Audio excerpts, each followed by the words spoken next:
Halo, sahabat pembelajar, selamat malam. Bagaimana kabar Anda malam hari ini? Semoga Anda sehat dan selalu bahagia di tengah kondisi pandemi seperti ini. Saya Dewa kembali menjumpai Anda di seminar online yang diselenggarakan oleh Indonesia Belajar. Untuk Anda yang belum mengenal Indonesia Belajar adalah sebuah media untuk belajar yang berisi motivasi, inspirasi, dan pengetahuan dari para narasumber terbaik Indonesia. Indonesia Belajar hadir dalam platform mobile aplikasi yang bisa Anda download di Google Play Store ataupun Apple App Store. Anda juga bisa klik website kami di indonesiabelajar.id. Instagram, Anda bisa follow Instagram kami di indonesia_belajar.id. Di Facebook, Anda bisa like Facebook fanpage kami di indonesiabelajar.id. Di channel-channel tersebut Anda bisa ikuti update seputar informasi seminar-seminar online yang diselenggarakan oleh Indonesia Belajar atau pihak-pihak yang bekerja sama dengan Indonesia Belajar.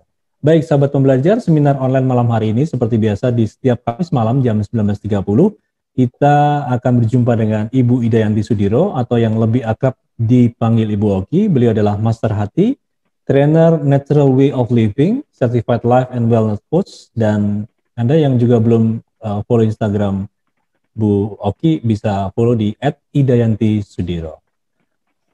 Saya sapa dulu, selamat malam Bu Oki.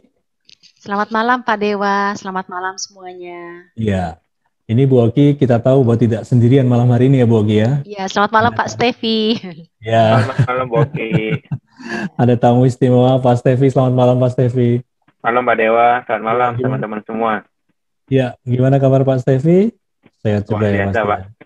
Amin. Ya, Pak Stevi Go ini adalah CEO 99VR yang akan melengkapi diskusi kita ya Bu Oki ya. Karena Iya Pak. Malam hari ini kita akan bahas mau jalan atau lari. Ya, ini nanti Pak Dewa mau yang mana? tergantung sih Bu. Kalau jalan aja. Kalau jalannya turun bisa lari. Kalau kenyataan biasanya lari. Gak ada orang berjalan dari kenyataan ya Pak ya. Terlalu lama kalau berjalan dari kenyataan. Oke. Baik, sahabat pembelajar yang nanti bisa untuk bertanya bisa tulis di Zoom group chat atau nanti bisa buka mic sekaligus kalau bersedia buka kamera ya. Oke, baik Bu Oki, Pak Stevi kita mulai. Bu Oki dulu mungkin ya, silakan Bu. Iya, terima kasih. Nah, teman-teman semuanya, soal berjalan ini adalah ketiga kalinya saya bahas di Indonesia Belajar, ya. Yang pertama kali waktu itu berbicara mengenai berjalan kaki, evaluasi cara berjalan yuk. Nah, di sana saya mengungkapkan tentang 6 kunci rahasia berjalan alami, ya, yaitu diambil dari buku Pak Irmasya Effendi sebagai pencipta dari metode rahasia berjalan alami. Di sana diceritakan mengenai bagaimana cara melangkah, yaitu sebaiknya dengan paha terlebih dahulu, kemudian tumit yang menapak lantai, bagaimana menapakkan kaki di lantai, bagaimana meluncurkan tubuh, membiarkan penyesuaian, dan kemudian bagaimana melepaskan tubuh ke bumi dan langkah selanjutnya. Di situ kita juga bicara tentang berjalan ini ternyata juga sangat berpengaruh pada tulang belakang kita. Yang mana tulang belakang kita banyak sekali manfaatnya sebagai penyangga tubuh kita, ya, sebagai peredam getaran, sebagai fleksibilitas tubuh, dan kemudian juga sebagai pelindung dari organ-organ utama kita. Bapak Ibu, jika Bapak Ibu ingin tahu lebih detail mengenai kunci rahasia berjalan alami, silahkan lihat ya YouTube berjalan evaluasi cara berjalan yuk, ya. Dan kemudian setelah itu saya juga bersama-sama dengan sahabat saya Pak Hang Raharjo, kita menganalisa berjalan itu sehat, ya, ada tanda tanyanya. Ternyata di sana kita juga lebih mengevaluasi begini. Ketika kita berjalan kaki biasa seperti yang saya utarakan di episode sebelumnya, yaitu berjalan kaki harus dengan cara yang benar. Karena cara berjalan yang benar sangat mempengaruhi bagaimana membangkitkan kemampuan tubuh untuk menyembuhkan diri sendiri. Jadi kalau cara berjalannya benar, maka organ-organ tubuh akan menjadi sehat, moodnya menjadi lebih baik, sehingga penyakit kolesterol, darah tinggi, ya, diabetes, kemudian skoliosis, itu semuanya terbantu. Nah, kali ini kita menambah satu sesi lagi, yaitu tentang berjalan, tapi kali ini saya bandingkan dengan berlari. Kenapa? Karena berjalan dan berlari sangat umum ya Bapak Ibu dan sangat sering dilakukan oleh banyak orang dan dipilih sebagai salah satu olahraganya. Kenapa? Karena mudah ya. Orang biasanya tidak perlu belajar nih berjalan, tetapi ternyata dari yang saya utarakan dari berjalan kaki yang benar itu, ternyata berjalan kaki yang benar akan meningkatkan manfaat dari berjalan kita setiap hari dan kemudian juga saat berjalan sebagai olahraga. Dan kali ini karena habis berjalan kita kadang-kadang berlari ya, dan habis berlari kita berjalan lagi Bapak Ibu. Nah, karena itu saya gabungkan. Kali ini kita akan diskusi dengan seorang pelari ya, namanya Pak Stevigo. Tapi izinkan saya mau share screen dan kita mau refresh sebentar tentang berjalan ini ya.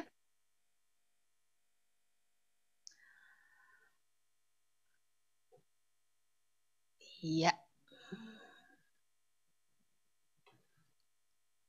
Mau jalan atau mau lari? Coba kita sesuaikan dengan kondisi kita ya. Manfaat berjalan dan berlari hampir sama Bapak Ibu ya. Keduanya dapat membantu menurunkan berat badan, memperbaiki kualitas tidur, meningkatkan mood, meningkatkan tingkat energi, menurunkan tekanan darah, kolesterol, serta mengurangi risiko kanker, diabetes, dan penyakit jantung. Tetapi pada kenyataannya ada beberapa hal yang kita perlu tahu tentang berjalan dibandingkan dengan berlari. Ya, kalau berjalan kecepatannya ini berjalan sebagai olahraga ya Bapak Ibu ya, berjalannya sebagai olahraga. Kecepatannya 5-8 km per jam. Sedangkan kalau berlari 7,5 sampai 15 km per jam. Berjalan dan berlari sama-sama mudah dan murah. Tetapi ternyata ada suatu hal yang perlu kita ketahui. Sama seperti berjalan yang dibahas tentang 6 kunci rahasia berjalan alami, nanti Pak Stevigo juga akan memberitahukan hal-hal apa yang penting diketahui ya sebagai seorang pelari. Walaupun pelarinya tidak profesional, nggak harus ikut pertandingan ya seperti Pak Stevi, tapi dalam berlari sehari-hari itu juga kita bisa menambah manfaat dari tubuh kita jika berlari dengan benar. Berjalan dapat dilakukan hampir semua umur. Jadi saya ingat sekali ya, berjalan itu biasanya anak-anak umur mulai dari 1 tahun. Ya, berjalan. Ketika dia sudah mulai mahir berjalan, dia berlari. Dan biasanya kita ya biarkan seseorang itu berjalan dan berlari seperti yang feelingnya dia dari mana. Ya, dan itu dibawa sampai sudah dewasa ketika berjalan dan berlari sebagai olahraga.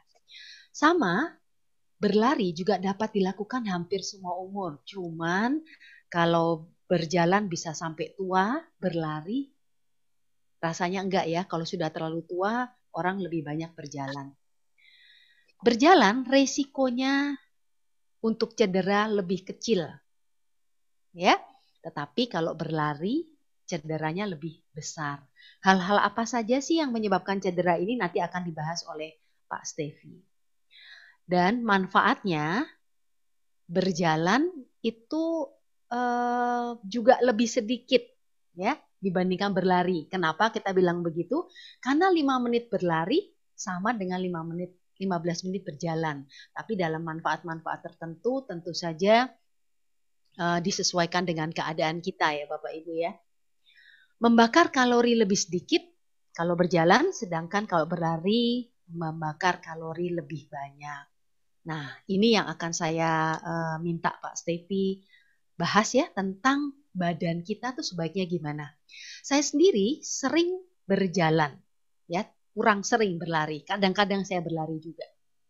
Tapi ketika saya berjalan kaki setiap hari, saya melihat orang-orang yang berlari.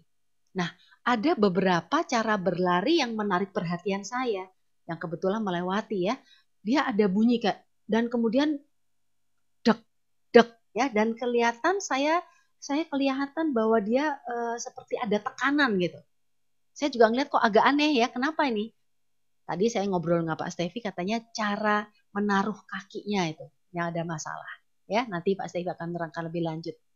Badannya tegak nggak? Ternyata badannya juga harus tegak. Kepalanya kalau di berjalan itu tegak seperti kayak kita di foto, pas foto. Nah, Pak Stevi, kalau kepalanya apakah tegak seperti pas foto juga, Pak Stevi? Bisa dijawab? Ya, sebenarnya sama sih, Bu Oki. Jadi ketika kita berlari juga pandangannya sebaiknya lurus ke depan. Kenapa? Juga kalau kita terlalu menunduk, bedanya adalah badannya yang sedikit condong ke depan, Bu. Karena kita memanfaatkan kayak gaya gravitasi dan semuanya untuk membantu kita melompat ya. Lari kan itu kita melompat melayang. Nah, itu badannya kita agak condong ke depan sedikit. Jadi tapi kalau badannya yang pandangan condong ke depan, tapi pandangannya betul. Pandangannya tetap harus ke depan lurus. Kenapa? Kalau kita terlalu menunduk nanti ada pengaruh di pernafasan. Jadi supaya lebih longgar, lebih lapang gitu, kita tetap harus pandangan lurus ke depan. Iya, oke, terima kasih. Nah, besar energi dan beban otot tentu saja saat berjalan dengan berlari agak beda ya, karena gerakannya pun berbeda, Bapak Ibu. Sakit berat, ya masih boleh berjalan. Mungkin berlarinya nggak boleh ya, itu yang pernah saya dengar dari dokter. Dan tumpuan saat berjalan pada kaki, terutama juga di rahasia berjalan alami diberitahu yang menapakkan kaki pertama itu tumit, ya, jangan yang lainnya. Dengan menapakkan kaki tumit, maka kita cenderung juga akan lebih tegak. Perut kita otomatis juga akan lebih mengecil dan badan kita cenderung lebih tegap. Nah, ini Bapak Ibu, bagi Bapak Ibu yang kurang mengerti apa yang saya maksud, sekali lagi silahkan buka YouTube berjalan, evaluasi cara berjalan yuk ya, yang sama di Indonesia Belajar juga dengan saya. Nah, berjalan biasanya memakai tulang sendi. Kenapa saya katakan demikian? Orang banyak berjalan dengan lutut. Ya, lutut yang digerakkan ke depan. Kemudian tidak membentuk postur tubuh. Jadi kalau berjalannya asal-asalan, badannya kemana-mana, ya, lemes. Kemudian arah kaki juga kemana-mana. Itu akan menyebabkan bentuk postur tubuh kita ya nggak ada perubahan, ya, tidak membentuk postur tubuh yang ideal. Kemudian berjalan biasa akan menyebabkan nafasnya juga biasa, tidak bisa maksimal, ya, dan tidak merubah mood karena kita membiarkan postur tubuh kita berjalan biasa. Kadang-kadang ada orang yang punggungnya membungkuk, kemudian kepalanya juga membungkuk, ya, sehingga moodnya tidak menjadi yang terbaik. Dan tidak ada penyesuaian pada tulang belakang. Nah, kalau rahasia berjalan alami, kita memakainya tulang, sendi, dan otot. Ya, dimulai, ingat, dari paha. Jadi cara mengayunkan kakinya bukan dari lutut, tetapi dari paha. Dengan demikian, karena kita lakukan berulang-ulang, terakumulasi menjadi postur tubuhnya baik. Ya, menjadi lebih baik postur tubuhnya. Bernafas yang terbaik, tadi Pak Stevi juga katakan ketika kita agak menunduk ya, nafas kita tidak bisa maksimal. Dengan kita berjalan tegak, nafas kita akan menjadi maksimal, ya. Membentuk mood yang positif dan juga akan terjadi penyesuaian tulang belakang. Di rahasia berjalan alami, kita mengenal ada 6 kunci. Tetapi sayangnya pada saat kita berjalan sehari-hari, tidak dalam latihan, kunci 4 dan kunci 5-nya tidak bisa kita lakukan dengan baik.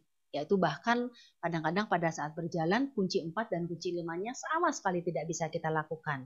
Mengapa? Karena di kunci 4 adalah kita harus diam.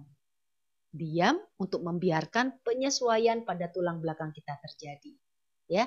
Nah, ini kalau pada saat berjalan kita diam kan terlalu lama ya Bapak Ibu ya. Kemudian kunci 5 adalah melepaskan berat tubuh ke bumi. Nah, pengertian dari sini ini juga tidak bisa kita lakukan terus-menerus pada saat berjalan. Karena itu fungsinya ketika kita melakukan berjalan ala rahasia berjalan alami tidak sebaik ketika kita latihan rahasia berjalan alami. Ya. Nah, sekali lagi Bapak Ibu tentang rahasia berjalan alami ini Bapak Ibu bisa mengenal di YouTube sebelumnya dan juga pada saat berjalan kaki itu sehat ya, di situ juga kita bisa terangkan betapa kalau kita mau berjalan kaki sebagai olahraga kita harus melakukannya dengan baik, benar, teratur dan terukur. Nah, hal ini disampaikan oleh Pak Hang Raharjo, partner saya waktu kita membahas mengenai ini. Baik itu maksudnya apa? Disesuaikan dengan umurnya, disesuaikan dengan keadaan tubuh kita, ya. Benar artinya yaitu dimulai dengan pemanasan, kemudian juga latihan utamanya, kemudian juga pendinginan. Nanti Pak Stevi juga akan bahas ya apakah di berlari juga perlu demikian. Dan kemudian teratur, kita juga melakukan berjalan itu perlu 2 hari sekali atau 3 hari sekali. Jangan kadang-kadang kita berjalan kaki setiap hari, kemudian hilang 1 minggu, kemudian baru melakukannya lagi. Karena kualitas dari sebuah latihan ternyata hanya bertahan 48 jam. Ya. Dan kemudian terukur di sini kita juga bisa tahu apakah dia olahraganya dalam ringan, sedang, atau berat. Dilihat dari nafasnya, ya, dilihat apakah kita bisa bernyanyi atau tidak. Nah, ini dibahas oleh Pak Hang pada waktu itu. Nah, Pak Stevi, saya ingin Pak Stevi juga kemudian melakukan penjelasan sedikit bagaimana sih kalau berlari, paling tidak berlari bisa kita perbaiki untuk sebagai olahraga kita sehari-hari. Silakan Pak Stevi. Baik, terima kasih Bu Oki. Ya. Terima kasih sekali lagi Bu Oki, saya boleh diundang di acaranya Bu Oki yang luar biasa. Jadi begitu saya diinfo di awal, saya excited banget karena memang basicnya dari lari itu adalah jalan dulu. Ketika jalannya udah benar, harusnya nggak akan susah kita mau lari, hanya tinggal speednya aja ditambah. Karena basicnya udah dijelasin semua sama Bu Oki, dan itu totally memang benar ya. Oke, mungkin karena saya baru pertama, saya juga izin share dulu, perkenalkan diri. Jadi saya memang dari kecil suka olahraga, dari keluarga juga yang doyan olahraga, jadi berbagai olahraga saya coba semua, termasuk terakhir sebenarnya di bulu tangkis, Bu Oki. Oh, nah, ya saya mulai dari kecil udah les kemana-mana kok, di Surabaya sudah ikut Suryanaga, om saya juga pelatih nasional dan sebagainya sih. Jadi saya pikir saya nggak akan mungkin gantung raket karena olahraga bulu tangkis itu jadi istilahnya olahraga keluarga lah. Sampai akhirnya sekitar 5-6 tahun yang lalu, ketika saya mencoba lari, ternyata untuk kesehatan saya jauh berubah efeknya. Jadi meskipun saya aktif berolahraga, tapi masih sering sakit. Misalkan flu yang ringan-ringan itu saya sering banget, Bu. Tapi ketika saya mulai fokus berlari, itu otomatis bisa hilang. Jadi tiba-tiba saya kayak amazed gitu. Padahal menurut saya lari itu kan apa sih ya, olahraga yang paling simpel, yang ya cukup sederhana ya Pak ya. Iya, bahkan tidak diperhitungkan lah ya, betul. Yang namanya olahraga yang mungkin sepak bola, bulu tangkis, basket dan sebagainya. Tapi ketika memang kita serius di olahraga berlari, ini ternyata manfaatnya jauh lebih ada suara lebih bermanfaat, terutama buat saya pribadi. Saya coba. Nah, Pak Stevi itu berlarinya sampai tahap gimana sih Pak? Boleh cerita sedikit Pak? Oke. Pasti awalnya kita sesuai kemampuan ya Bu. Jadi saya pun dulu awalnya ketika lari cukup sombong dalam tanda kutip, karena kan saya bulu tangkisnya juga udah dari kecil. Ternyata saya tidak bisa konstan lari 1 kilo, Bu. Jadi 1 kilo nonstop padahal itu cuma saya 1 kilo ya Pak ya? Padahal cuma 1 kilo, betul. Yeah. Karena beda ya, dengan olahraga lari itu kan kardio ya, kita dipaksa untuk konstan. terus-menerus. Nah, sedangkan kalau bulu tangkis kan berhenti-berhenti, meskipun periodenya juga kurang lebih sama. Nah, ini yang bikin saya penasaran sebenarnya. Masa saya yang udah biasa bulu tangkis lari 1 kilo aja nggak bisa? Nah, dari situ mulai pelan-pelan. Jadi teman-teman kalau ngelihat ada yang kawannya dan sebagainya bisa lari jauh, ya semua pasti berawal dari 1 kilo dulu yang pasti. Kemudian kalau tadi Bu Oki nanya, jadi semulai 2015, oh ini nggak bisa kebuka, gini aja deh. Mau ke Nggak bisa tampil screen-nya ya. berikutnya ya Pak? Iya. Iya. Oke, jadi saya memang mulai lari 2014-2015, kemudian puncaknya itu sekitar 2017-2018. Saya mulai dari 1 kilo nggak bisa, akhirnya bisa 5 kilo, 10 kilo, bahkan terjauh saya di maraton 42 kilo. Kemudian saya pindah lagi ke triathlon, di Bali Triathlon sama di Sungai Liat. Jadi memang karena saya merasa lari itu bermanfaat, akhirnya saya gantung raket malahan, Bu. Saya udah hampir nggak pernah bulu tangkis, fokus di lari, dan enaknya lari itu bisa menjadi lifestyle menurut saya. Kenapa? Kita lihat dari aparelnya, sepatunya. Sepatu lari itu jauh lebih kece-kece dan kita bisa pakai kemanapun sebenarnya. Apakah lari dengan jalan sepatunya kalau secara umum sama atau enggak, Pak? Beda ya? Sebenarnya sebenarnya balik ke goal di awal dulu, Bu Oki. Lari atau jalan untuk apa dulu sebenarnya? Kalau memang untuk olahraga, sebaiknya jalan pun harus pakai sepatu olahraga. Ya. Karena untuk periode yang panjang pasti akan berimpact ke tubuh kita kalau sepatunya nggak benar. Jadi teman-teman mesti tahu dulu kita mau lari atau mau jalan, tujuannya mau apa dulu. Apakah mau cari kesehatannya atau mau cari performa dan sebagainya. Jadi karena saya merasa manfaatnya yang luar biasa, tahun 2017 saya bikin satu apps dan teman-teman itu namanya 99 Virtual Race. Jadi kita create berbagai event virtual run, udah mulai dari 2017, adalah bedanya peserta boleh lari dari manapun. Nah, ini yang kenapa saya bikin untuk memotivasi orang supaya mau lari. Yang sering, termasuk baru setengah jam yang lalu saya juga baca Instagramnya dari teman saya, gini, awal kita udah niat bangun pagi, habis itu sebentar deh saya buka Instagram dulu, habis itu 5 menit lagi sebentar deh saya cek email dulu, nggak kerasa akhirnya jam 8. Ketika udah jam 8, Pak, aduh, benar. Udah kesiangan, nah besok aja deh, kayak gitu. Akhirnya nggak lari-lari, habis sama besok, dan itu sebabnya ketika teman-teman udah mulai fokus, paling tidak cari teman. Jadi komunitas itu sangat membantu. Misalkan dari suami istri, dari keluarga dulu, atau dari teman dekat. Ajak jalan atau lari bareng-bareng. Itu yang bisa bikin kita tetap termotivasi. Karena kalau sendiri biasanya tadi yang Bu Oki sempat singgung juga, kita lagi excited banget, sepatu baru, 1 minggu tiap hari lari. Setelah itu mulai banyak alasan. Yang nggak harusnya hujan, kayaknya hujan deh di luar. Padahal nggak hujan. Jadi banyak sekali nanti excuse-nya. Oke, bahas masalah lari, saya coba share sedikit apa yang saya tahu, termasuk saya coba juga berlatih serius untuk lari. Yang pertama, manfaatnya adalah untuk kesehatan jantung, pastinya. Jadi ketika kita berlari, jantung akan bekerja lebih keras dari biasanya. Nah, ini yang membuat fungsi jantung jadi meningkat.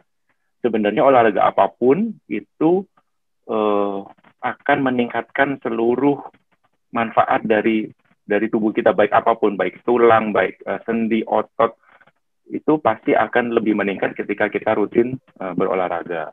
Kemudian yang berikutnya, paru-paru juga, itu yang kita sebut di dunia lari itu ada namanya VO2 max, jadi kapasitas oksigen yang bisa disimpan. Itu juga otomatis akan meningkat. Artinya apa? Kita tidak gampang capek nantinya, karena cadangan oksigennya kita atau kantongnya jadi lebih besar menyimpan oksigen. Kemudian fungsi otak juga pasti bertambah, termasuk juga mood. Karena ketika berlari, tubuh kita mengeluarkan yang namanya endorfin. Jadi endorfin itu adalah zat untuk menimbulkan rasa gembira, mengurangi stres. Jadi saya kalau misalnya lagi stres kerjaan dan sebagainya, meskipun lagi pack banget, banyak yang harus dikerjakan, saya tempatkan untuk lari. minimal 30 menit, 45 menit. Supaya apa? Supaya paling tidak setelah itu jadi lebih fresh lagi, karena itu ada hormon endorfin yang kita hasilkan ketika berlari. Kemudian tadi saya juga sempat singgung masalah kesehatan tulang dan juga otot. Nah, biasanya yang paling sering dicari itu adalah bentuk tubuh. Mungkin terutama teman-teman cewek, jadi fokusnya, aduh, gua mau lari supaya apa? Supaya kurus. Nah, ini sebenarnya pun juga ada rules-nya. Kalau teman-teman hanya lari misalkan 20 menit, 30 menit, kencengnya seperti apapun setiap hari, itu tidak mengurangi berat badan. Jadi teman-teman juga harus perhatikan. Ada yang bilang, saya rutin kok setiap hari lari. Berapa lama? 30 menit. Karena 30 menit pertama itu yang dibakar adalah, atau yang dibuang adalah air. Teman-teman boleh cek, misalkan sebelum lari timbang dulu, habis itu lari 30 menit, habis itu timbang, terus minum air. Pasti akan balik, jadi baliknya cepat. Sedangkan kalau kita mau kurus, body shape dan semuanya, itu yang harus dibakar adalah lemak ya Pak? Lemak, betul. Kalori burn. Nah, itu yang harus dibakar supaya bentuk tubuhnya jadi beda. Nah, minimal itu 45 menit. Speednya berapa tidak tergantung dari speed. Jadi kalau goalnya adalah menurunkan berat badan, paling tidak 45 menit sampai 1 jam itu minimal. Dan memang yang Bu Oki tadi singgung, saya lagi juga itu benar. Konsisten adalah kuncinya ya Bu. Jadi kalau sesekali jadinya percuma. Kemudian ada yang saya sering lihat juga, lari pakai jas hujan, Bu. Boki pernah lihat? Oh iya, banyak yang keliling lapangan. Nah, alasannya pasti untuk mempercepat kurus. Asumsinya supaya berkeringat dan sebagainya. Sebenarnya itu salah besar, Bu Oki. Oh iya, saya lihat banyak tuh orang yang pakai pakaian seperti itu ya Pak ya. Ya, jas hujan plastik gitu kan ya. Padahal itu siang bolong, panas, dia malah pakai jas hujan, pakai kerpusnya dipakai, tutup kepalanya dipakai, semuanya celana panjang juga. Itu sebenarnya sangat berbahaya. Karena apa? Tubuh kita akan kepanasan di dalam. Namanya heat stroke. Jadi, karena sekali lagi yang dibakar adalah air, itu tidak diperbolehkan. Salah kaprah sebenarnya. Jadi, lari dengan kondisi ini tidak boleh. Malah seharusnya kalau teman-teman melihat pelari yang memang atlet, justru mereka pakai singlet, pakai kutang dan sebagainya. Jadi memang tidak disarankan untuk pakai jaket. Oke, kemudian imun tubuh. Nah, ini yang tiba-tiba tahun ini menaik drastis mengenai imun tubuh gara-gara COVID. Orang jadi aware banget masalah kesehatan. Ini nanti juga berpengaruh terhadap durasi. Jadi ketika kita tidak melakukan apa-apa, ya imun tubuhnya kita misalkan di titik 0 misalkan. Tapi ketika kita berolahraga, baik berjalan atau berlari, durasi maksimal 1 jam. Itu imun tubuh kita akan meningkat. Itu kenapa olahraga disarankan ketika masa pandemi. Namun, durasinya justru jangan terlalu banyak. Kalau kita overtraining, overuse semuanya, bahkan sampai 1,5 jam, 2 jam semua setiap hari, justru imun tubuhnya lebih rendah dari kita tidak ngapa-ngapain. Nah, ini yang teman-teman juga harus perhatikan. Jangan merasa, supaya saya lebih sehat, saya porsinya ditambah. Nah, ini sebenarnya kebalik. Maksimal dari berapa menit ya Pak Stevi? Maksimal 1 jam, Bu. Oh, 1 jam itu. Oke. Ya. Dan juga, tadi Bu Oki juga sempat singgung dari webinar sebelumnya, bahwa cara ngetesnya sebenarnya juga gampang, apakah kita termasuk udah memaksakan atau tidak. Yaitu ketika kita berlari dengan ngobrol. Selama kita ngobrolnya masih oke, seperti sekarang, itu berarti tahapnya aman. Itu harusnya imun tubuhnya meningkat. Tapi ketika sudah mulai susah, misalkan sambil, kalau bahasa ininya, menggos-menggos itu sambil susah gitu ya Bu. Nah, itu harusnya imunnya udah mulai drop lagi jadinya. Dan kita akan gampang terserang penyakit. Gampangnya cara ngetesnya ada di situ. Kalau teman-teman yang rutin lari, udah punya smartwatch, memang itu lebih gampang karena ada trackernya semua. Jadi akan membantu kita untuk warning dari tubuh kita. Oke, jadi itu kurang lebih otomatis kalau kesehatan mental juga akan berpengaruh ketika kita lebih sehat. Oke, tadi bahas masalah body shape. Ini saya ada 2 gambar, ini sama-sama pelari. teman-teman bisa lihat bahwa yang sprinter itu justru bodinya keker. Jadi kalau yang marathoner justru yang kering-kering banget, kurus-kurus banget. Nah, bedanya kenapa? Karena sprinter latihannya cuma hitungan detik, hitungan menit, mereka selesai. Beda kalau marathoner 2 jam, 4 jam. Nah, ini yang tadi berhubungan dengan ketika kita ingin menurunkan berat badan, ini yang ini yang kelihatan contohnya. Ini yang ada hasilnya, yaitu tidak perlu cepat kalau untuk menurunkan berat badan, tapi durasinya lebih panjang. Pak Stevi, boleh tanya nih Pak ya? Ini Silakan, tadi Bapak kan bilang, katanya kalau lari itu 1 jam cukup ya Pak. Nah, kalau orang-orang kayak maraton itu lari lebih daripada 1 jam, apa yang menjadikan mereka bisa tetap sehat atau mereka sebetulnya gimana? Oke, sebenarnya Bu, setelah maraton itu badannya jadi nggak sehat Bu. Wah, ya. Betul. Dan maraton pun kita pasti harus training plan-nya ketat, karena 42 kilo. Biasanya kalau kita program maraton, 2 bulan sampai 3 bulan untuk menyiapkan 1 hari kita lari 42 kilo. Berapa jam sih kira-kira Pak? Sekitar berapa jam? Kalau world record di 2 jam sekarang Bu. 2 jam. Ya, jadi yang gambar yang saya tampilkan ini Eliud Kipchoge dari Kenya, itu dia bisa tembus 2 jam. Kemarin lagi break record under 2 jam. Tapi kalau yang kita umum, rata-rata di sekitar 4,5 sampai 6 jam. Kalau untuk yang ya seperti saya dan teman-teman itu, kita di 4,5 sampai 6 jam untuk maraton. Nah, setelah itu sebenarnya badan kita rusak, Bu. Otot-otot semua pecah dan sebagainya. Itu makanya kita ada recovery. Iya, jadi itu kenapa ada harus dilakukan ya Pak, kalau memang bisa begitu ya? Kenapa tetap dilakukan ya? Kalau elit udah pasti memang olahraga ngejar podium dan sebagainya ya Bu ya. Nah, kalau kita lebih ke challenge Bu. Jadi seperti saya singgung, saya 1 kilo nggak bisa saya jadi penasaran.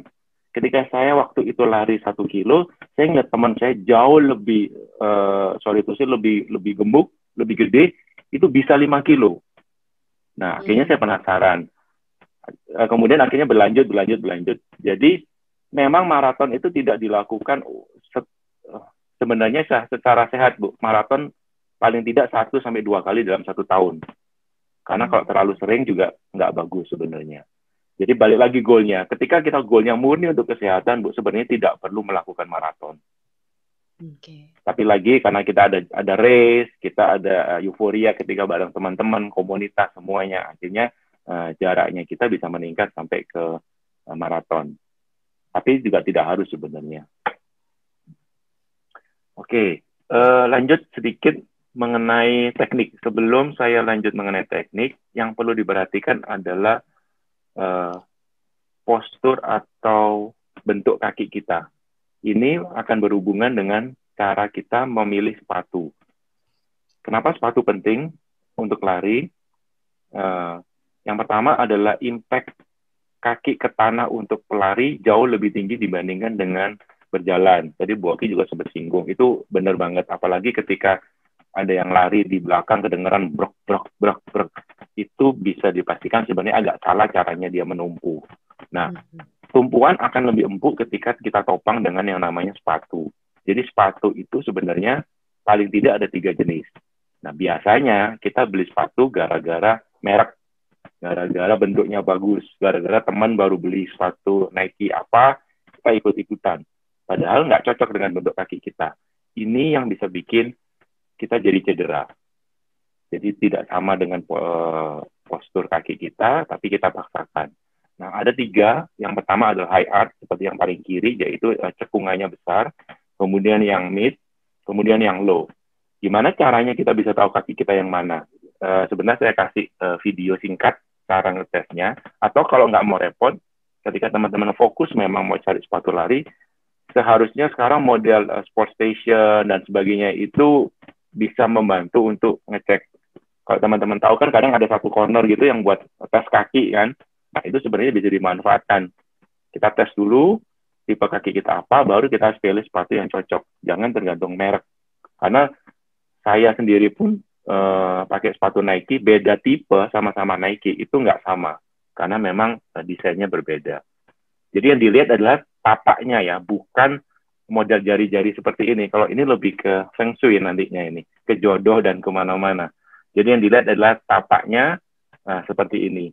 Kurang lebih bentuk kakinya sebenarnya agak menekuk sama agak seperti X gitu. Nah, ini saya boleh play singkat. Teman-teman bisa ngelihat ya? Bisa Pak, terlihat. Bisa Pak. Oke.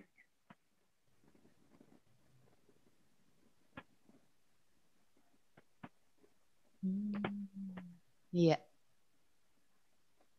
Oke, jadi ini cara gampangnya kalau kita mau ngetes sendiri di rumah. Kita akan masuk tipe yang mana kakinya. Nah, setelah kita udah tahu, kita bisa browsing dulu atau langsung ke toko sepatu. Kita bilang harusnya ketika pegawainya mengerti, mereka bisa kasih pilihan kira-kira sepatu mana yang cocok. Ada juga beberapa website yang memberikan tipe sepatu, jadi kita bisa survei dulu gitu, kakinya kita gini, modelnya gimana, kemudian termasuk yang apakah normal shoes, apakah yang cushionnya lebih tinggi dan sebagainya. Itu masalah sepatu. Kemudian saya langsung lanjut ke postur. Nah, ini akan lebih lengkap. Kalau saya boleh dari atas dulu, jadi tadi kepala memang harus tegak lurus ke depan. Tujuannya adalah supaya tidak menghalangi pernafasan kita. Kalau kita nunduk kan pasti akan beda. Kita berbicara aja udah beda, karena ada sedikit yang tertekan. Jadi kepala tetap harus lurus ke depan. Meskipun kalau kita sambil lari tapi kelihatan ada duit, ya sambil diintip gini ya Bu ya, supaya nggak terlalu menunduk ya. Kemudian untuk lengan itu 90 derajat, dan kalau teman-teman bisa ngelihat saya, posturnya sebisa mungkin sejajar bahu. Jadi sering juga saya ngelihat teman-teman ini masuk. Nah, ini membutuhkan effort lebih besar. Untuk yang lebih simpel adalah sejajar dari bahu, jadi hanya ke depan, diayun gini aja. Itu untuk lengan.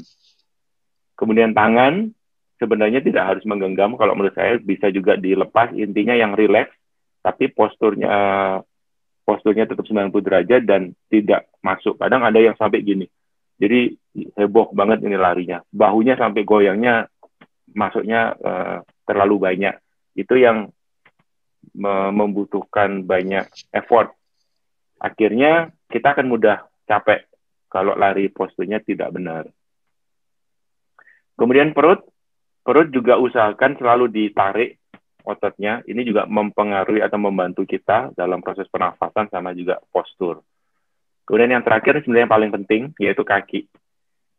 Tadi mungkin yang disebutkan blok-blok, itu memang beda ya. Kita lari dengan jalan itu sama sekali berbeda. Kalau jalan, udah pasti dengan tumit. Teman-teman kalau sadar bedanya lari dengan jalan cepat, yang dilihat tetap tumitnya. Ketika dia salah menempel, itu sudah akan didis untuk jalan cepat. Karena memang dia harus berdasarkan tumit. Nah, untuk mempercepat, kenapa jalan cepat itu sedikit lucu gitu, karena dia memanfaatkan postur tubuh supaya lebih cepat. Karena dia tidak boleh melayang kalau jalan cepat. Sedangkan kalau lari, boleh melayang, dan untuk menapak harus di bagian tengah depan. Jadi ada pantulan, ini yang bisa meredam untuk sendi-sendi di lutut terutama. Jadi biasanya yang kena sendi lututnya itu biasanya karena napaknya nggak pas. Ketika kita napaknya udah benar, harusnya akan lebih aman. Pas Kemudian juga, kalau menapaknya itu di jari-jari atau di bantalan, Pak, pada saat menyentuh lantai? Di bantalan. Jadi di tengah ke depan. Oke. Ya, baik. Itu ya untuk jarak medium, Bu. Kalau untuk sprinter, di depan, jari-jari. Tapi memang benar-benar short distance. Misalkan hanya 100 meter, 500 meter, sampai 1 kilo. Karena kalau nggak gitu akan capek. Tapi ketika kita jarak umum lah ya, lari 5 kilo, 10 kilo, itu di bantalan, di mid sama ke depan. Kemudian yang juga teman-teman perlu perhatikan adalah panjang langkah. Size-nya ini idealnya menurut beberapa referensi adalah 180 langkah per menit. Jadi ketika lebih besar angkanya, itu kita akan menyerupai jalan, kecil-kecil angkanya. Kalau kita ngomong standar 180, kenapa? Supaya mengurangi efek cedera. Karena hentakannya jadi lebih kecil kalau langkahnya kita kecil-kecil. Apakah bisa cepat? Bisa. Jadi bukan berarti kalau yang jangkauannya panjang itu akan lebih cepat, belum tentu. Tapi yang kita balik lagi ya, fokusnya kemana dulu. Kalau kita fokus ke olahraga sehari-hari, diusahakan jumlah langkahnya itu sekitar 180. Daripada susah ngitung, teman-teman bisa manfaatkan banyak aplikasi di luaran sana yang udah menyediakan langkah. Nah, dengan banyaknya aplikasi yang sudah ada, kita jadi semakin termotivasi. Kenapa? Karena kita tahu sebelumnya misalkan, aduh saya masih kepanjangan nih, setelah selesai lari kita ngeliat apps-nya, ternyata 160. Saya mau usahain 180. Nah, akhirnya kan kita termotivasi untuk besok dicoba lagi. Oh, sekarang progresnya naik nih 165. Nah, ini yang bikin kita semangat. Jadi, teman-teman bisa manfaatkan aplikasi untuk tracker, distance-nya, untuk speed-nya, maupun untuk stride-nya, untuk panjang langkahnya. Ini yang teman-teman harus bisa digunakan untuk motivasi. Jadi, dan juga jangan lupa pemanasan dan pendinginan sangat penting. Jadi Bu Oki juga sempat singgung. Kenapa kita ibaratkan semacam engsel gitu ya, engsel pintu. Kalau kita masih dingin atau mungkin kita lama nggak buka, kemudian kita langsung buka, kemudian langsung dibuka tutup. Nah, ini efeknya akan lebih buruk untuk ke engselnya. Jadi pasti pelan-pelan kita mulai dari pemanasan. Jadi kalau misalkan kayak dikasih oli dulu misalkan. Nah, saya biasanya memakai jalan sebagai pemanasan sebelum lari. Jadi misalkan saya target mau lari 5 kilo. Saya akan jalan dulu sekitar 1 kilo, karena jalan ini juga sebagai salah satu pemanasan. Jalan dulu, kemudian jogging singkat, baru kita mulai lari. Setelah itu juga kita harus pendinginan. Kenapa? Untuk recovery otot-otot kita. Jadi kalau kita tahu sebenarnya ketika lari itu memang yang sel-sel kecil akan rusak. Nah, kita butuhkan itu untuk bikin yang baru supaya lebih kuat, lebih sehat dari otot-ototnya sendiri. Kurang lebih itu teknisnya, Boki dan teman-teman. Iya, Pak Stevi. Terima kasih. Sama-sama, Boki. Kalau Pak Stevi yang pernah adakan itu virtual run, itu yang paling pendek itu berapa kilometer, Pak? 1 kilo ya? Paling pendek saya 3 kilo, Bu. Oh, 3 kilo. Iya. Okay. Tapi cuma 1 atau 2 kali. Dari total saya bikin race udah hampir 100 race. 3 kilo cuma 1 atau 2 kali kalau nggak salah. Yang lainnya lebih panjang lagi ya, Pak ya? Lebih panjang, bahkan sampai 100 kilo, 150 kilo. Ya. Nah, Bapak Ibu, jika Bapak Ibu ingin tahu ya tentang virtual run lebih lanjut, nanti Bapak Ibu bisa tanya kontaknya Pak Stevi ya, mungkin bisa dengan Bu Endah. Boleh, terima kasih. Itu dulu ya, berarti Pak Dewa, kita bisa buka pertanyaan, bisa untuk saya atau untuk Pak Stevi. Ya, baik, terima kasih Bu Oki dan Pak Stevi, luar biasa. Kita jadi lebih paham ini bagaimana bedanya antara jalan dan lari ya. Ya, kalau ayam sama telur udah kita masih berdebat ya, tapi ini udah pasti jalan dulu baru lari ya. Iya, kalau jalan benar larinya juga masih benar ya. Oke, jadi untuk Anda sahabat pembelajar, saatnya jika Anda punya pertanyaan, langsung saja deh buka mic saja ya. Kalau bersedia bisa buka kamera untuk bertanya ke Bu Oki tentang berjalan alami, kemudian Pak Stevi bisa tentang lari. Mungkin ada yang ingin bertanya, silakan. Langsung buka mic saja. Ya, Pak Haruno, silakan Pak Haruno. Iya, begini. Tadi diterangkan kalau mau lari itu pemanasannya berjalan. Nah, kalau sekarang olahraga saya mau berjalan, pemanasannya bagaimana? Ini Pak Haruno, kalau berjalan, pemanasannya ya berjalannya lebih lambat dulu Pak. Berjalan ya, baru agak cepat gitu Pak. Baik. Tuh. Terima kasih. Ya, makasih. Ya, terima kasih Pak Haruno. Kemudian ada Bu Lilianti yang tulis di Zoom Group Chat. Sementara untuk Anda yang ingin bertanya, bisa tulis juga di Zoom Group Chat. Kalau lutut sakit, olah apa nih? OA boleh jalan. Sakit OA-nya apa ya? Lari pasti nggak boleh. Kalau Oke, lutut sakit, saya mungkin apa boleh jalan bisa gitu ya? jawab ya. Oh, osteoartritis. Oke, ya silakan Bu Oki. Oke, Ibu Lilianti, saya sarankan Ibu melihat YouTube yang dari Indonesia Belajar ya dengan judul Evaluasi Cara Berjalan Yuk. Ya, di sana diberitahukan secara garis besar bahwa kita melangkah itu dengan tumit. Dan kalau Ibu Lilianti sudah mencoba beberapa kali dan tidak ada perbaikan, mungkin Ibu harus ikut pelatihannya. Karena banyak ya Bapak Ibu yang punya sakit lutut, bahkan perlu disuntik, bahkan perlu dioperasi. Dengan latihan rahasia berjalan alami, hal itu sudah tidak diperlukan lagi. Memang rasanya pertama kali saya mendengar, apa iya sih? Tapi nyatanya sudah banyak sekali Bapak Ibu yang mengalami hal positif ini. Dan kita sudah di 32 negara dan banyak yang mengalami hal-hal seperti ini Bu Lilianti. Ya, tapi sementara Ibu bisa melihat dulu videonya, mencoba melakukannya. Nanti kalau mau bertanya boleh ya, Bu Lilianti punya WA saya. Oke, Bu Lilianti semoga terjawab. Pak Stevi mungkin ada komentar untuk Bu Lilianti? Setuju sama Bu Oki sih, Pak Dewa. Jadi kalau memang lagi sakit, tidak disarankan lari terutama ya. Jadi memang dibenerin dulu.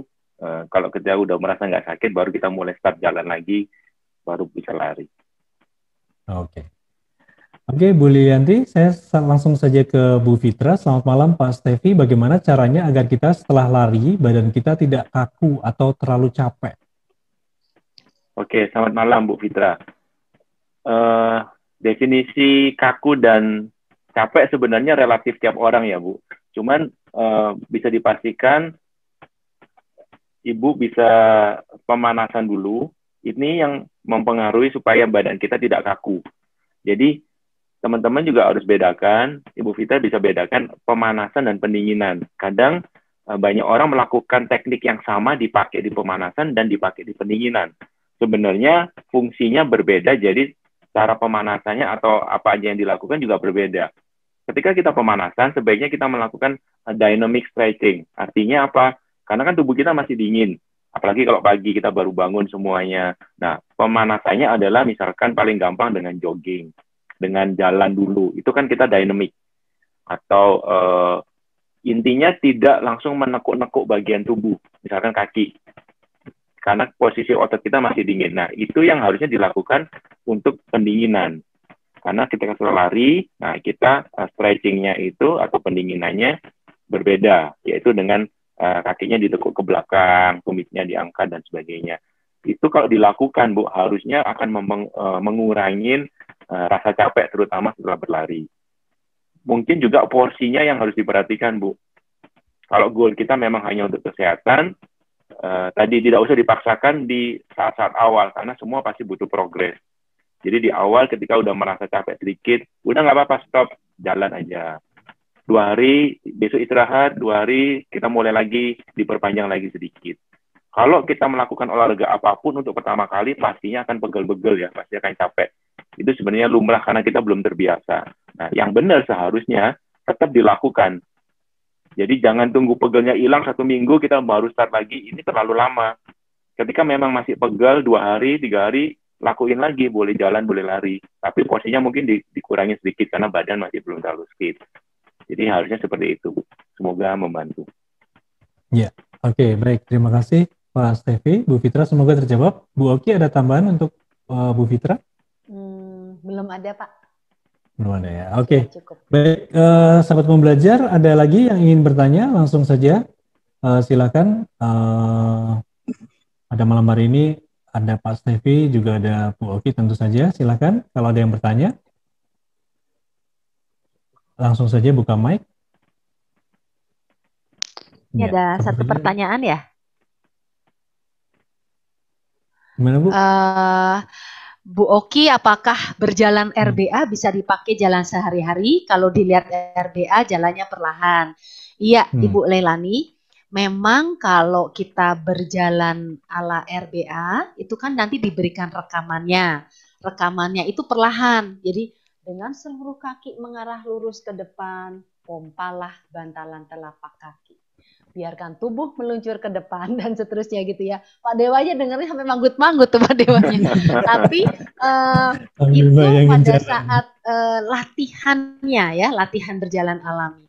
Tapi kalau berjalan sehari-hari tentu tidak bisa begitu dan kita juga akan jadi wajar kok Bu Leilani.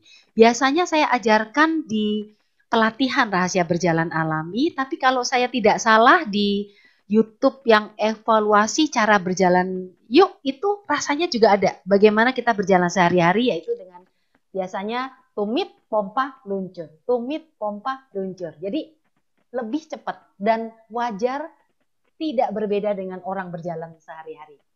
Semoga bisa menjawab ya Bu Leliani. Oke. Ini ada yang private juga ke saya. Selamat malam Pak Stevi, betis saya sering ngilu. Itu apakah saya kurang lari atau karena saya punya diabetes? Jadi apakah ngaruh ke betis? Oke. Terus terang saya bukan dokter Pak. Jadi benar ya Bapak ya dari ya Pak Dewa ya? Nggak tahu nih Pak. Oke.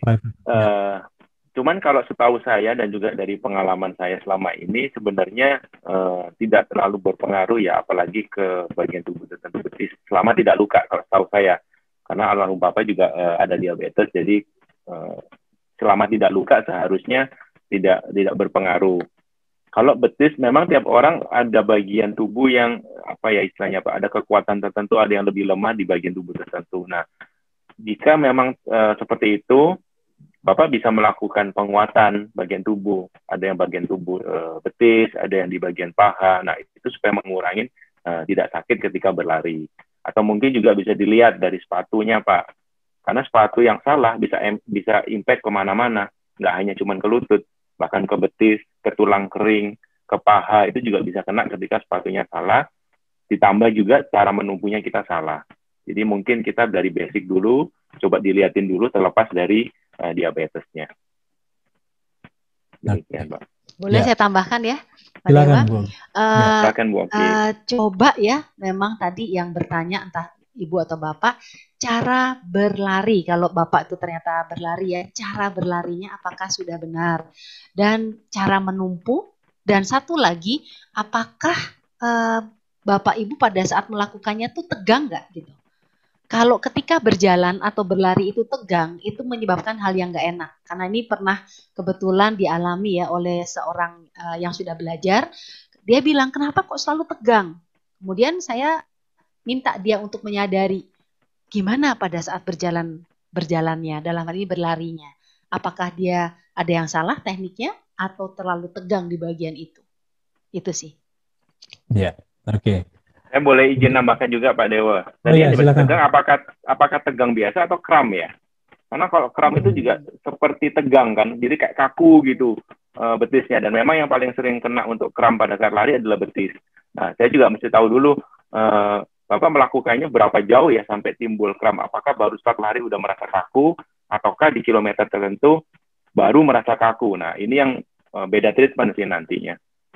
Mungkin karena kelebihan latihan gitu ya Pak Stevi salah satunya ya? Bisa juga overuse Bu. Cuman kalau kram biasanya kekurangan elektrolit. Jadi untuk jarak panjang lari misalkan 10 kilo, 21 kilo itu kekurangan elektrolit jadinya kram. Karena otot-otot kan membutuhkan garam. Itu kenapa water station di setiap lomba lari itu sangat penting. Kalau dulu saya tidak mengerti di awal, saya baru minum ketika haus Bu. Jadi misalkan saya lari 21 kilo, di kilometer 10 saya haus, saya baru minum. Ternyata salah. Seharusnya kita sudah boleh mulai minum itu di kilometer 2 atau 2,5. Nggak usah banyak-banyak, 1-2 teguk. Supaya menjaga tubuh kita tidak sampai kekurangan. Karena kalau kita sudah merasa haus, kalau kita sudah merasa lapar, artinya udah kekurangan. Nah, ketika sudah kekurangan, untuk membalikannya jadi lebih lama dan lebih jauh. Ini yang rentan cedera, rentan kram, dan sebagainya. Ya, oke, semoga terjawab. Saya lanjut, ada yang chat dari Bu Siti Suwarni. Apakah RBA bisa mengubah bentuk kaki dan cara jalan saya di mana saat ini ketika berjalan kedua lutut seperti bertemu? Iya, bisa Ibu ya. Jadi orang itu kan ada yang kakinya bentuknya X ya, menumpunya di kaki telapak kaki bagian dalam ya. Ada juga orang yang bentuk kakinya O, menapak kakinya di bagian luar ya. Nah, di RBA itu diajarkan bagaimana cara berdiri juga. Ya, cara berdiri, cara melangkahkan kaki. Hal X dan O-nya itu bisa berkurang, Ibu.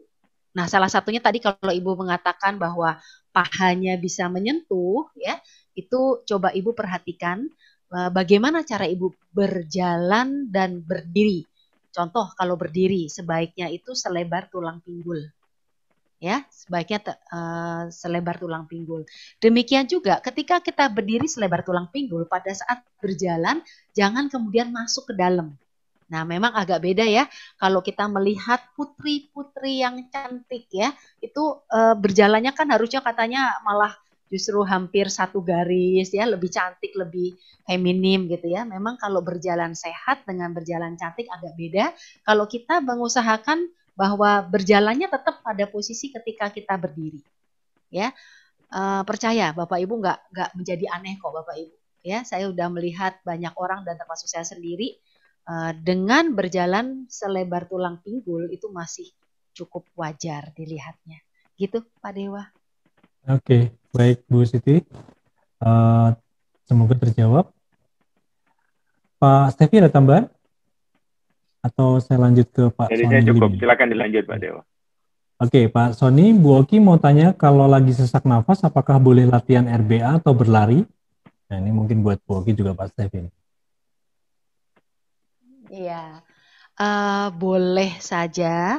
Satu ya Pak, kalau Bapak lagi sesak nafas, nomor satu coba perhatikan postur tubuh Bapak pada saat itu. Ya, apakah ada yang bisa diperbaiki, termasuk ketika duduk ya, apakah duduknya Bapak cukup tegak, tidak ada yang melipat bagian tubuhnya ya, kemudian juga kepalanya benar-benar lurus, karena itu semuanya akan berpengaruh dari cara Bapak Ibu bernafas. Nah, ketika kita postur tubuhnya dalam keadaan lumayan baik, kedua yang perlu kita ingat adalah jangan tegang. Semakin kita tegang, kita akan semakin bernafasnya susah.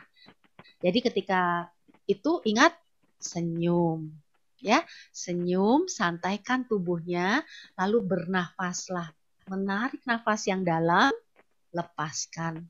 Ulangi beberapa kali, mudah-mudahan dengan postur tubuh yang baik dan kemudian jangan lupa untuk santai dengan cara tersenyum, ya. Itu akan mengurangi sesak nafasnya. Ini jika tidak sesak nafas yang parah ya, karena suatu penyakit. Nah, mudah-mudahan itu membantu. Ya, oke. Pak Stevi ada tambahan untuk Pak Sony? Oke, kalau pertanyaannya lagi kondisi sesak nafas, sebaiknya tidak berlari dulu sih Pak. Tapi kalau misalkan beberapa kali sesak nafas, tapi waktu kondisi lagi tidak sesak nafas, boleh. Karena salah satu manfaat berlari kan juga memperbaiki kinerja paru-paru dan jantung. Jadi seharusnya itu bisa akan membantu kalau porsinya tepat dan memang dilakukan secara berkala. Karena V2 max itu pasti bertambah kalau kita konsisten, Pak. Cuman kalau lagi sesak nafas, sebaiknya mungkin jangan ya, karena ketika kita berlari, kita membutuhkan oksigen minimal 2 kali dari kita beraktivitas biasa atau berjalan. Nah, ketika kita udah sesak nafas, kita butuhnya 2 kali lipat, nanti akan takutnya akan lebih susah nafasnya, kekurangan oksigen nantinya. Demikian Pak Sony. Oke, Pak Sony, semoga terjawab. Ya, terima kasih Bu Oki dan Pak Stevi. Kemudian ada Bu Lilianti lagi, jalan santai apakah bisa dikategorikan olahraga, Bapak atau Ibu? Ibu Lilianti ya, Bu Iya. Lilianti. Berjalan santai menurut saya melihat soalnya Bapak Ibu ya, saya melihat di pada saat saya berjalan pagi itu ada orang yang benar-benar santai, mengerti jalannya santai sambil ngobrol. Kalau saya melihat itu tidak memenuhi suatu kategori atau yang disebut dengan olahraga gitu.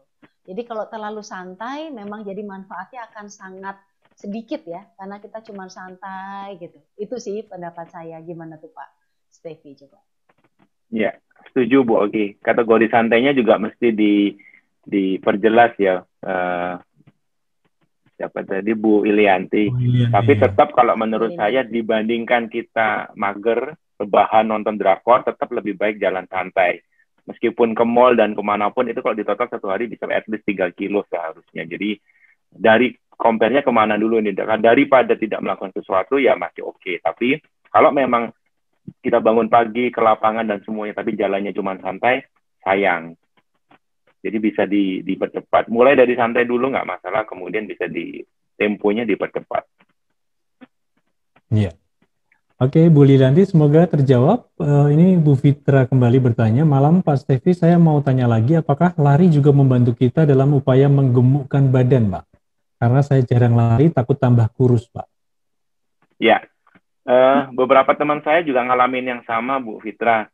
Jadi memang sekarang udah kurus dan gimana caranya menggemukkan badan. Dan juga ada teman lari saya yang sering lari sama saya ketika pandemi kemarin, justru dia lebih kurus. Saya nanya, kenapa kok jadi lebih kurus? Bukannya kita di rumah banyak makan dan sebagainya, jarang olahraga. Karena menurut dia, kalau dia lari, itu makannya jadi tambah banyak. Karena capek dan sebagainya, otomatis makannya jadi tambah banyak. Itu balik ke tubuh masing-masing sih Bu. Kalau tujuannya untuk menggemukkan badan, durasinya jangan lama-lama Bu. Maksimal justru cuma 30 menit. 30 menit tapi temponya atau speednya yang diperkencang. Karena ketika durasi lebih dari 30 menit, nanti akan kalori burn-nya jadi lebih besar. Nah, ini yang bisa bikin lebih cepat kurus. Tapi kalau tujuannya menggemukkan badan, maksimal 30 menit, tapi temponya atau speednya dikencengin. Supaya apa? Supaya lebih capek dan akhirnya bisa makan. Jadi beda-beda porsinya dengan goal yang berbeda. Tapi kalau jawabannya bisa, bisa. Ya. Oke, terima kasih Pak Stevi. Bu Oki ada tambahan untuk Bu Fitra ini? Kalau Bu Fitra kebetulan lagi berlari ya, tapi kalau berjalan itu kita dengan melakukan 6 kunci rahasia berjalan alami itu semua sistem tubuh yang seharusnya bagaimana itu akan terjadi. Jadi kalau memang gemuk bisa kurus bisa juga gemuk. Ya, nah itu biarkan tubuh yang menyesuaikan sendiri. Kalau itu cara RBA-nya begitu Pak Dewa. Terima kasih. Iya, oke. Terima kasih Bu Oki, Pak Stevi. Ini Bu Lilianti, tapi ada perlombaan jalan santai.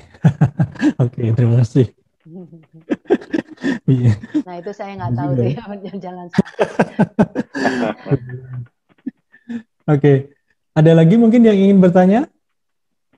Kalau tidak ada, mungkin bisa ditutup dengan closing statement mungkin dari Pak Stevi dulu ya, Bu Oki ya. Pak Stevi dulu, oke.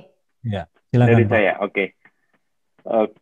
Jadi untuk teman-teman, untuk memulai suatu activity, paling tidak kita harus tahu atau harus set dulu goal-nya. Ketika goal-nya sudah tahu, semuanya akan lebih smooth untuk kita jalankan. Jadi jangan sampai juga olahraga menjadi satu beban, itu juga nggak bagus. Misalkan kita mau lari, kita mau apa, tapi setiap pagi ngomel-ngomel dulu, aduh nih saya nih lu males, tapi harus lari dan sebagainya. Itu juga tidak akan bermanfaat buat tubuh kita. Jadi paling tidak hanya olahraga sebenarnya. Ketika kita udah set goal, kita coba blend dengan goalnya kita, harusnya prosesnya akan jauh lebih mudah. Dan selamat mencoba, semoga kita semua sehat selalu di kondisi pandemi sekarang ini. Oke. Mungkin itu dari saya Pak Dewa, Bu Oki. Ya. Silakan. Terima kasih Pak Stevi. Kalau dari saya, Bapak Ibu ya, masa pandemi sekarang ini yang katanya dengar-dengar bisa sampai setahun lagi ya, seperti sekarang ini, jangan lupa sehat itu dari makanan yang sehat, tidur yang cukup, olahraga, pikiran juga yang baik, yang bersih ya.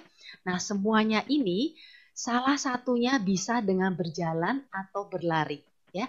Berjalan Dan berlari ternyata juga bisa meningkatkan imun sistem, kemudian bisa memperbaiki mood kita, ya. Dan kalau bisa Bapak Ibu ketika berjalan dan berlari, pakailah cara-cara yang benar. Mudah-mudahan dengan YouTube kali ini Bapak Ibu bisa mengetahui manfaatnya. Apabila kurang, cari tahu supaya apa? Waktu kita berjalan itu sama. Tenaga yang kita lakukan, ya, tenaga yang kita keluarkan sama. Tapi kalau caranya benar, hasilnya bisa berlipat-lipat. Jadi usahakan caranya benar dalam hal berjalan maupun berlari. Ya, itu saja Pak Dewa. Oke, baik. Terima kasih Bu Oki. Terima kasih Pak Stevi atas pencerahannya tentang jalan dan lari. Semoga ini pasti bermanfaat untuk kita semua sehingga kita bisa berjalan dan berlari dengan baik. Untuk Anda, Sobat Pembelajar, juga terima kasih. Mungkin saya mohon bisa buka kamera karena sebentar lagi kita akan foto bersama. Saya tutup dulu, kita ketemu lagi minggu depan. Salam sukses luar biasa, stay healthy.